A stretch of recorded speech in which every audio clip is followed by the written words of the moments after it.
ఒక సూది కన్నంలోకి ఒక ఒంటె వెళ్ళడం సాధ్యం, కానీ దేవుని ఆలయంలోకి ధనవంతుడు ప్రవేశించడం చాలా కష్టంతో కూడుకున్న పని. ఇంకో ముఖ్యమైన విషయం, మిమ్మల్ని మీరు ప్రేమించుట కంటే ఎదుటి వారిని ప్రేమించడమే ముఖ్యం.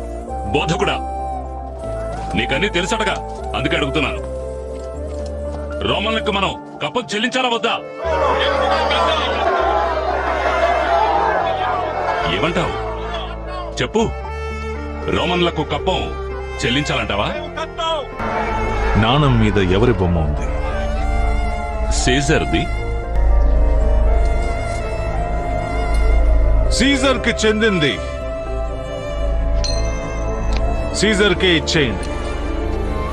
అలాగే దేవుడికి చెందింది దేవుడికి ఇచ్చేయండి.